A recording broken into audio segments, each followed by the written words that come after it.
Assalamualaikum Pak Sono. Waalaikumsalam Ibu Novi. Iya, perkenalkan Bu, ini saya Pak Sono dari Lampung. Ya. Ya, Assalamualaikum Pak Sono. ya, Waalaikumsalam Pak Dedi. Salam kenal dari Iya Lampung nih Pak, salam Pak. kenal dari Batam. Salam sehat Pak. Salam sehat kembali Pak. Insya Allah selalu. Oke Pak. Ya. Baik, mohon izin kita mulai saja barangkali ya Bapak Ibu semuanya. Baik, diawali dengan yang pertama paparan oleh Bu Zeni. Pada Bu Zeni dipersilakan. Baik, terima kasih kepada Ibu Novi. Mohon izin untuk suara saya apakah terdengar jelas? Jelas Bu Zeni. Baik, saya mohon izin untuk share screen untuk rancangan aktualisasi saya.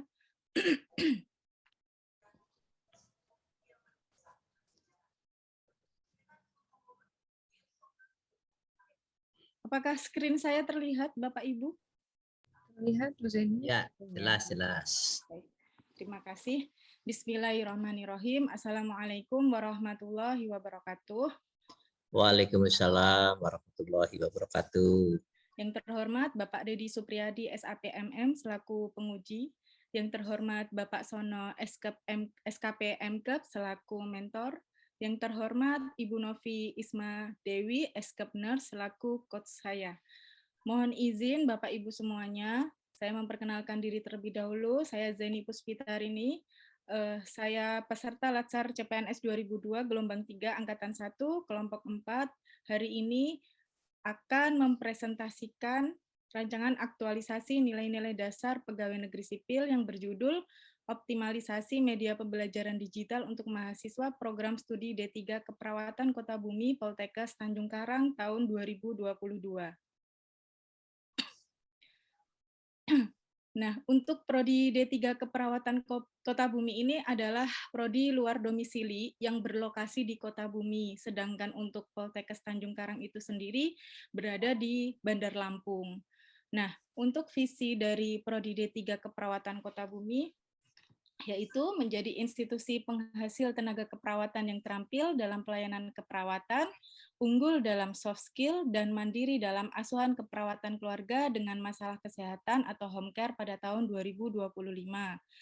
Untuk misinya ada 3, yaitu menyelenggarakan pendidikan dan pengajaran di program studi sesuai dengan standar, meningkatkan kualitas dan kuantitas penelitian dan karya ilmiah yang dihasilkan dosen dan mahasiswa, meningkatkan kualitas dan kuantitas pengabdian pada masyarakat. Nah, di Prodi D3 Keperawatan Kota Bumi ini, untuk keseluruhan jumlah pegawainya terdapat 26 orang dengan rincian 10 dosen tetap PNS, kemudian tenaga kependidikan ada 16 orang yang terdiri dari 6 PLP dan 10 staf administrasi, kemudian 3 klinik service, 2 security, dan jumlah mahasiswanya adalah untuk 3 angkatan 298 mahasiswa. Adapun tugas pokok dan fungsi saya pada jabatan saya itu asisten ahli dosen.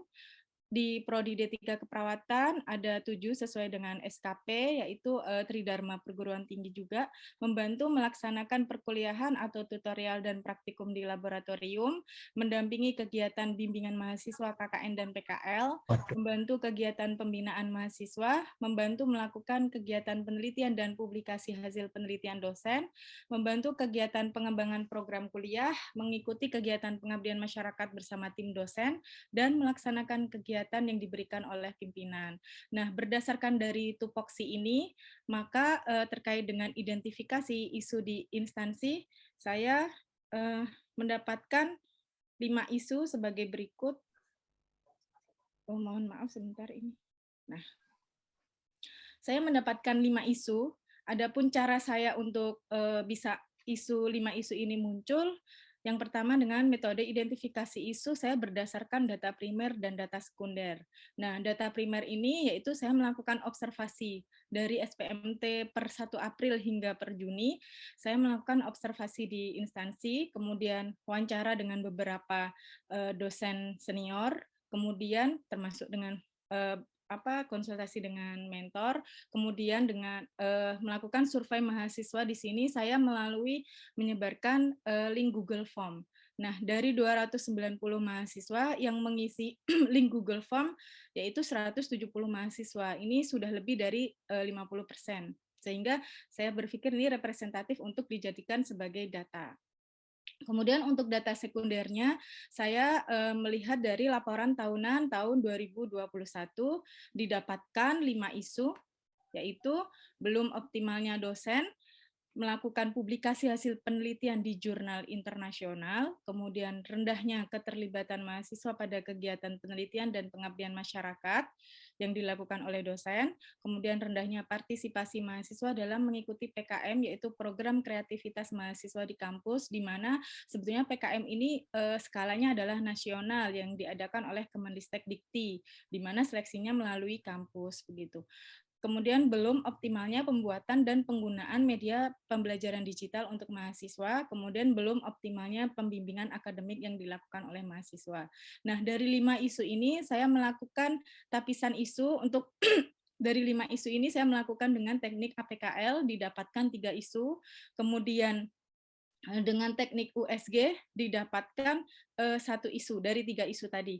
Di USG ini saya melihat dari urgensinya, yaitu seberapa mendesak isu itu harus dibahas, kemudian seriousness-nya, yaitu seberapa seberapa serius ini dampak yang ditimbulkan dari isu ketika tidak dilakukan pemecahannya, kemudian growth-nya adalah seberapa besar kemungkinan memburuknya isu tersebut jika tidak ditangani segera.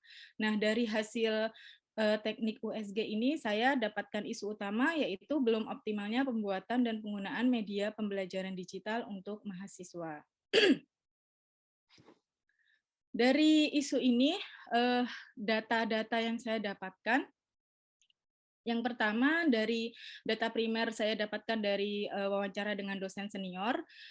Memang sudah ada dosen yang membuat modul e-learning, tetapi belum diaplikasikan pada seluruh mata kuliah. Kemudian kurangnya motivasi dosen dalam pembuatan media pembelajaran digital. Sebetulnya di instansi juga sudah pernah mengadakan pelatihan untuk modul digital, kemudian pelatihan juga menggunakan LMS-nya untuk Poltekkes Tanjung Karang adalah VLab, tetapi memang belum maksimal. Nah, dari survei mahasiswa saya mendapatkan di sini ternyata ditemukan memang perkuliahannya itu menggunakan Zoom kemudian menggunakan PowerPoint dan juga video praktikum. Jadi kalau di perawat itu kan ada praktikum di lab, ketika melakukan praktikum itu karena daring sehingga tidak bisa secara luring, sehingga hanya melalui video yang sudah ada mungkin dari media YouTube atau dari media yang lainnya. Jadi video praktikum itu bukanlah karya dosen itu sendiri.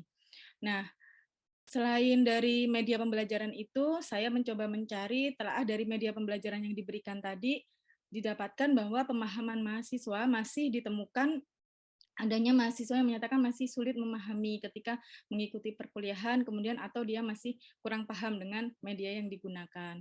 Nah, dari data-data tersebut, kemudian saya mencoba untuk mencari penyebabnya, masalahnya apa.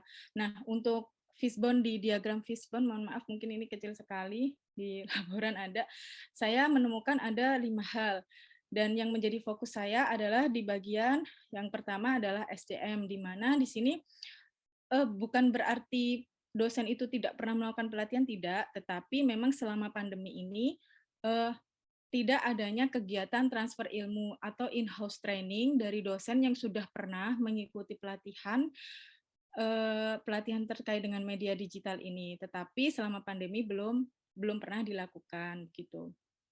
Kemudian kurang motivasi dosen dalam pembuatan dan penggunaan media digital ini. Kemudian yang kedua adalah material dari perangkat alat perangkat untuk perekaman video atau pembuatan video. Kemudian proses ini adalah daring, pembelajarannya karena daring sehingga interaksi itu minim. Kemudian money itu dari keterbatasan anggaran juga. Kemudian sistem ini dari saya menilainya dari tadi dosen yang diajukan untuk yang mengikuti pelatihan itu adalah dosen yang memiliki dengan beban kerja yang besar, sehingga karena mungkin beban kerja yang besar, tugas yang lain, jadi sehingga berdampak pada kegiatan in-house training itu belum sempat terlaksana begitu.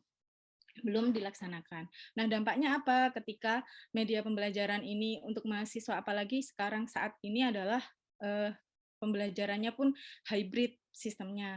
Nah, ketika media pembelajaran tidak optimal, maka nanti akan berdampak pada capaian pembelajaran yang tidak tercapai. Setiap mata kuliah terdapat bahan kajian dan juga capaian-capaian pembelajaran yang harus dicapai. Nah, ini nanti akan juga berdampak pada akreditasi instansi dan pencapaian visi misi dari program studi. Dari masalah isu tersebut atau isu utama tersebut, saya mengangkat ada 2 gagasan pemecahan isu. Yang pertama adalah pelaksanaan kegiatan in-house training tentang media pembelajaran digital dan juga penerapannya kepada mahasiswa, khususnya di sini pada mata kuliah keperawatan anak di Prodi D3 Keperawatan Kota Bumi. Nah, untuk kegiatannya, saya terdapat 6 kegiatan dan 20 tahap kegiatan. Untuk kegiatan pertama, berkoordinasi dengan Ketua Prodi dan semua dosen pengampu mata kuliah. Yang kedua, mengkaji keterampilan dan motivasi dosen dalam membuat media pembelajaran. Yang ketiga, mempersiapkan kegiatan in-house training, kemudian melaksanakan kegiatan in-house training, kemudian melakukan uji coba hasil media pembelajaran tadi dari hasil in-house training kepada mahasiswa, dan melakukan evaluasi hasil uji coba pada mahasiswa. Nah, untuk uraian kegiatannya, kegiatan pertama ada 3 tahap, yaitu untuk kegiatan pertama melakukan koordinasi dengan ketua program studi. Tahap pertama adalah melakukan konsultasi melalui daring, kemudian melalui daring dan juga luring, Pak, karena saat ini sudah masuk, kalau yang kemarin-kemarin kan saya melalui daring.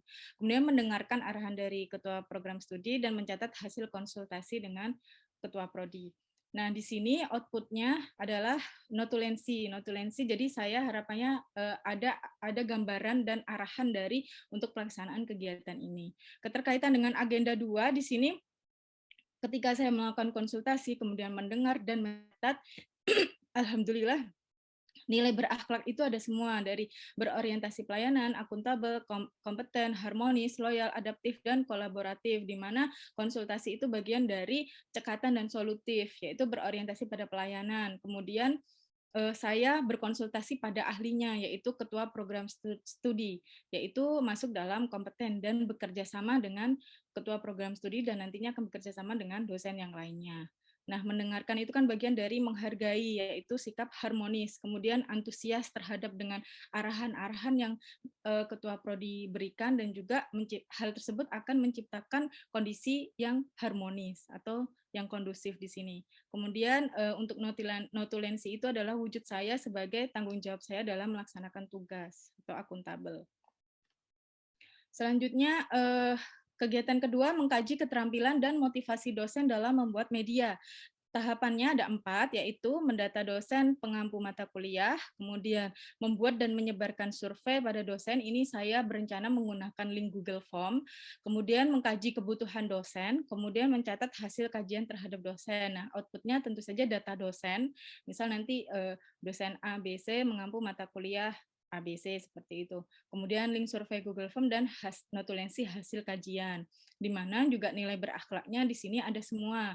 Untuk pendataan dan juga pengkajian itu bagian dari responsif atau bertindak cepat, solutif, dan cekatan ya, untuk mencari penyelesaian masalah isu ini, yaitu ini bagian dari berorientasi pada pelayanan. Kemudian peduli terhadap, mungkin dari hasil kajian ini kan didapatkan, oh kira-kira motivasinya kenapa kok kurang, kemudian keterampilannya yang kurang di bagian mana. Kemudian itu juga sebagai tanggung jawab, kita semua sebagai tanggung jawab sebagai dosen menjalankan tridharma perguruan tinggi. Dan juga sikap adaptif, yaitu proaktif tadi dengan melakukan pengkajian, kemudian kolaboratif tentu saja bekerja sama dengan dosen, dan notulensi sebagai wujud dari akuntabel saya. Kemudian kegiatan ketiga adalah mempersiapkan pelaksanaan kegiatan in-house training. Jadi sebelum in-house trainingnya, saya menyiapkan ada 3 tahapan. Yang pertama, menyusun dan menentukan bahan kajian terlebih dahulu, sehingga nanti ketika pelaksanaan in-house training itu tidak perlu mencari literatur review terlebih dahulu. Yang kedua adalah mencari dan mengumpulkan literatur bahan kajian, dan yang ketiga menyusun kerangka bahan kajian. Tentu saja untuk outputnya adalah bahan kajian, kemudian artikelnya atau referensinya apa saja, dan juga draftnya atau outline di sini. Nah, untuk keterkaitan agenda 2-nya juga nilai berakhlak ada semua. Untuk menyusun dan bahan kajian ini bagian dari solutif juga. Kemudian tanggung jawab sebagai dosen dalam melakukan tridharma, proaktif yaitu dengan cara mencari dan mengumpulkan literatur bahan kajian, kemudian diselaraskan antara bahan kajian dengan referensinya itu apa saja, itu diselaraskan, itu adalah sikap harmonis, dan juga komitmen serta ini ahli pada bidangnya. Jadi misal dosen pengampu keperawatan anak, khususnya mungkin saya keperawatan anak, jadi saya akan mencari bahan kajian sesuai dengan bidang saya, yaitu keperawatan anak gitu.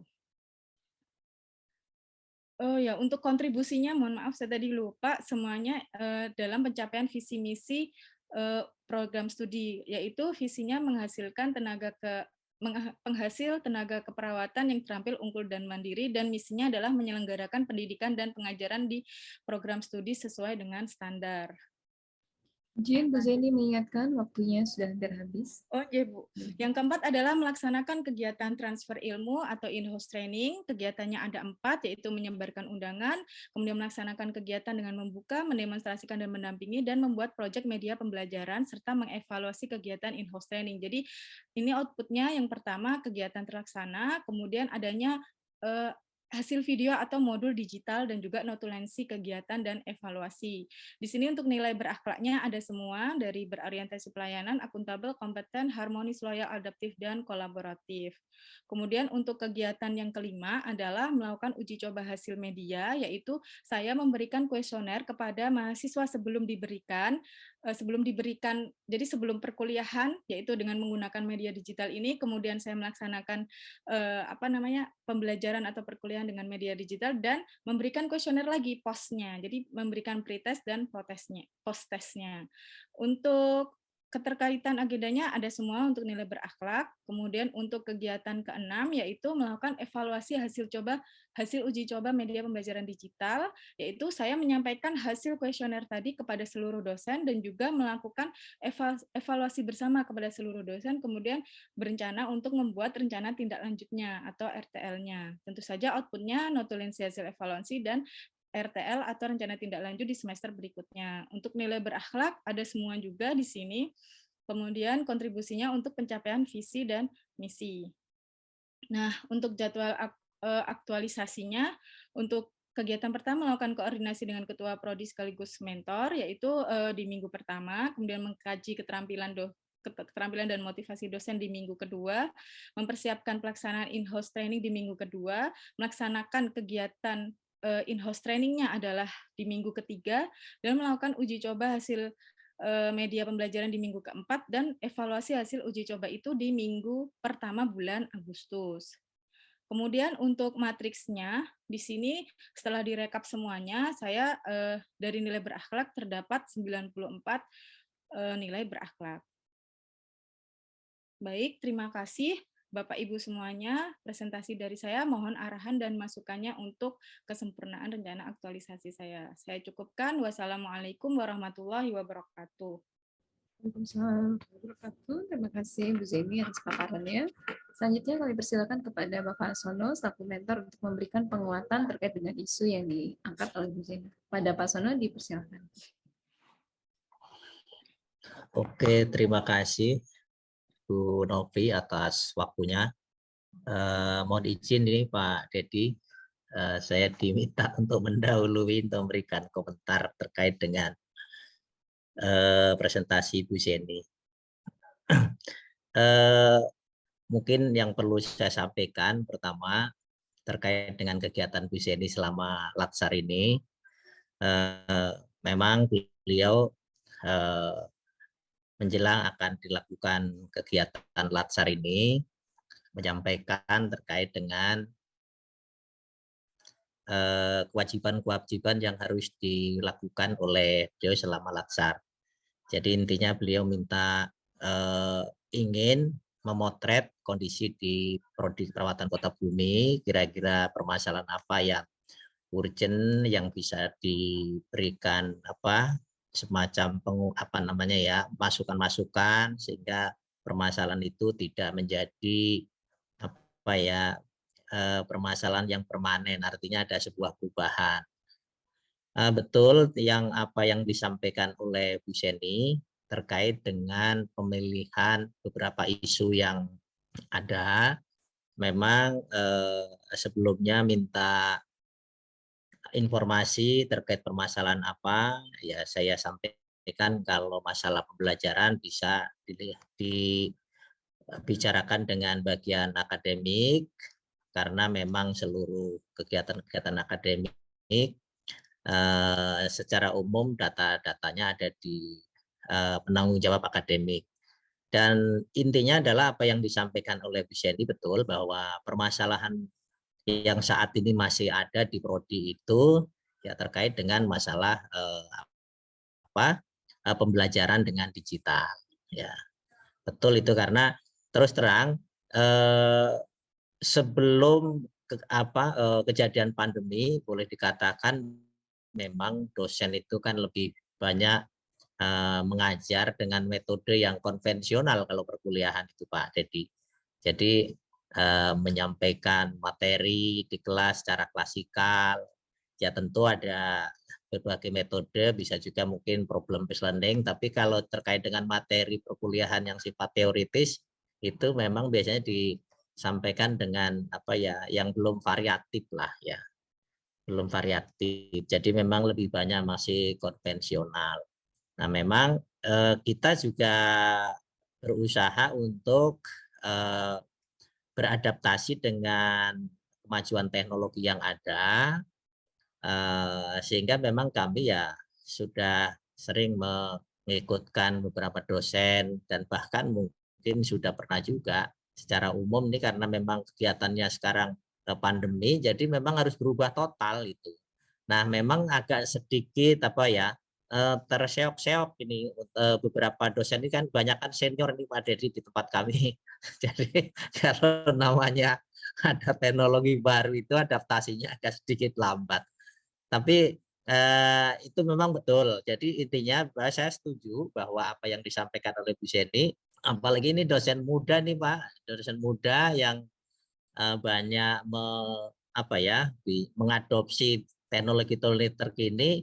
Walaupun kami memang juga pernah mengikutkan beberapa dosen untuk ikut Simolek gitu kan.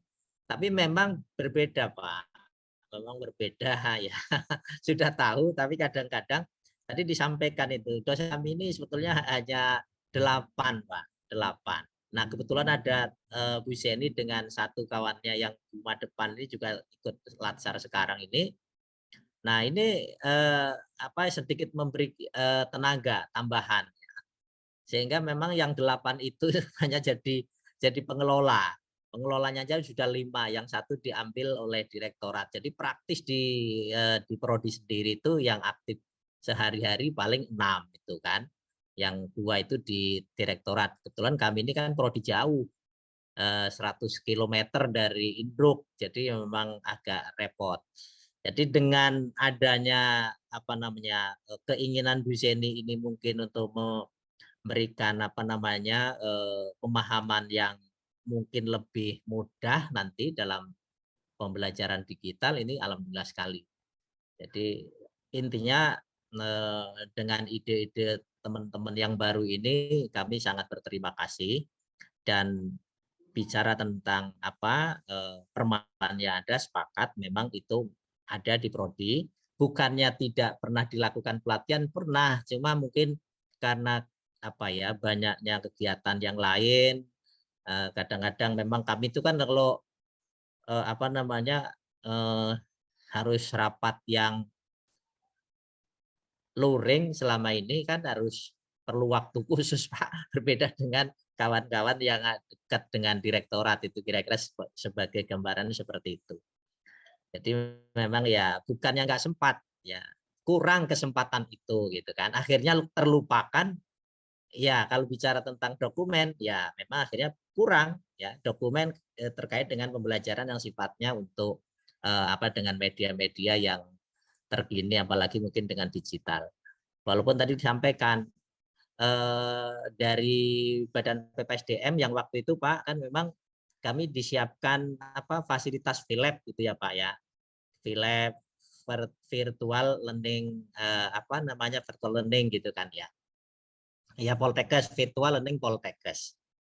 Tapi belum dimanfaatkan sepenuhnya, walaupun sudah pernah dilatih bagaimana cara membuatnya, ya, membuat video. Cuma ya itu mungkin karena agak kelamaan, nggak terpakai langsung, akhirnya terlupakan. Nah, ini dengan nanti ada rencana penyegaran dari Bu Jenny untuk pelatihan, ya terima kasih. Mudah-mudahan nanti bisa menambah apa namanya ya smart kampus lah ya untuk pembelajaran. Mungkin itu barangkali komentar sementara Bu Novi terkait dengan rancangan yang akan dibuat oleh Bu Zendi. Baik, terima kasih Pak Sono atas paparannya ya terkait isu yang diangkat bahwa ini memang menjadi kebutuhan ya untuk pembelajaran secara daring di Poltekkes Tanjung Karang. Baik, selanjutnya kita dengarkan Bapak Ibu saran dan masukan dari penguji kepada Bapak Didi Supriyadi, dipersilakan. Ya, baik. Terima kasih Bu Novi, Pak Sono. Terima kasih sudah menyampaikan penguatan yang menurut saya luar biasa ya, Pak Mentor. Ini membimbing junior-juniornya ya, sehingga menghasilkan satu rancangan yang luar biasa ini dari Bu Jenny ya. Ini tentunya ini hasil hasil bimbingan yang baik ya dari Pak Mentor, dan ada komunikasi yang terjalin bagus juga antara Bu Jenny dengan para dosen mungkin di sana ya, dengan mentor tentunya, sehingga Bu Jenny yang secara detail tadi sudah menjelaskan rancangannya ya, termasuk juga kegiatan-kegiatannya terkait dengan media pembelajaran digital ya. Memang ini satu kebutuhan sekarang, suka tidak suka, mau tidak mau, seluruh kita nih yang ada di insan pendidikan baik Poltekkes ya, di pelatihan pun di bawah Pelkes, ya memang harus sudah bisa menyesuaikan diri ya Pak Sono ya, begitu ya, terhadap perubahan-perubahan yang ada ini. Jadi nilai berakhlak tuh bukan hanya milik rekan-rekan yang mengikuti lacar saja, tetapi dari kita semua juga ya memang harus senantiasa menyesuaikan diri terhadap perubahan-perubahan yang ada, khususnya juga di era digitalisasi ini ya, sehingga literasi digital itu menjadi sangat penting sekarang. Penguasaan digital menjadi hal yang hal yang ya kebutuhan lah kalau sekarang itu. Karena kalau kita tidak menguasai itu ya mungkin akan agak sedikit ketinggalan ya, seperti itu. Nah, ini saya menyambut baik sekali dengan apa yang akan atau rancangannya Bu Jenny yang akan diaktualisasikan nanti ya. Saya kira sudah bagus ya, bagus sekali, ini baik sekali. Ini lanjutkan Bu Jenny ya, dengan apa yang tadi yang sudah dipaparkan oleh Bu Jenny secara lengkap, detail ya. Terkait dengan rancangan itu saya kira tidak ada masukan dari saya karena tadi sudah jelas ya bagaimana Bu Jenny akan sudah menggambarkan bagaimana akan melakukan hal-hal tersebut. Hanya mungkin nanti saya mengingatkan Bu Jenny saja, karena tadi sudah disampaikan juga oleh Pak Mentor ya, terkait dengan